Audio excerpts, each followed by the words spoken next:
அதிசயங்கள் செய்கிறவர் நம் அருகில் இருக்கிறார். அற்புதங்கள் செய்கிறவர் என்றும் நமக்குள் வசிக்கிறார். லூக்கா சுவிசேஷம் 17:10 கொஞ்சம் வாசிக்க பார்க்கலாம். அப்படியே நீங்களும் உங்களுக்கு கட்டளையிட்ட யாவற்றையும் செய்த பின்பு நாங்கள் அப்பிரயோஜனமான ஊழியக்காரர் செய்ய வேண்டிய கடமையை மாத்திரம் செய்தோம் என்று சொல்லுங்கள். பாத்தீங்களா, ஊழியத்தில் அப்படித்தாங்க. நாம் செய்ய வேண்டிய கடமை செய்துவிட்டு ஒதுங்கி நிக்கிறது தான் நம்ம வேலை. திருச்சபை நடத்துகிறவர்களாகட்டும், ஆக இந்த ஊழியம் என்னுடையது அப்படின்னா பிரச்சனை வந்தாலும் கர்த்தர் சொல்லுவாருங்க, இந்த பிரச்சனை முடியுது என்று கர்த்தர் விலகிக் கொள்வார்.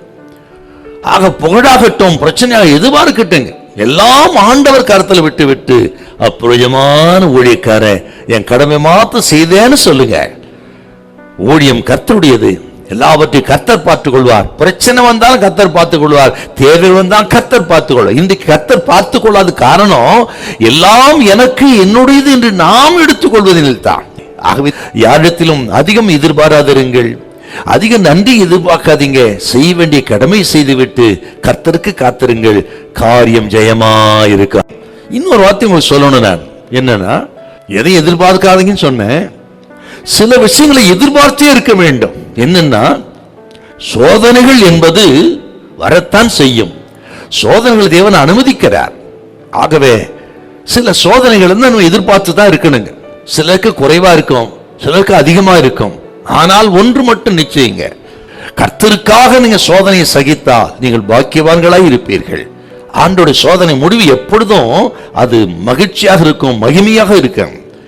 சாத்தான் சோதனைக்கும் கர்த்தருடைய சோதனைக்கும் பெரிய வித்தியாசம் இருக்கிறது. ஆண்டவரும் சோதிக்கிறார். ஆபிரகாமை சோதித்தான் பார்க்கிறோமே, ஆதியாகமம் 22ஆம் அதிகாரத்துல. சாத்தானும் இயேசு கிறிஸ்துவை சோதித்தானும் பார்க்கிறோம். நம்ம ஆண்டோட சோதனை எதுன்னா முடிவு மகிமையா இருக்கும். ஆனா சாத்தான் சோதிப்பான்னு சொன்னால் முடிவு துக்கமா இருக்கும். தெய்வ பிள்ளைகளே, சோதனை சகிக்கிற மனுஷன் பாக்கியமான்னு சொல்லிக்கிறார்.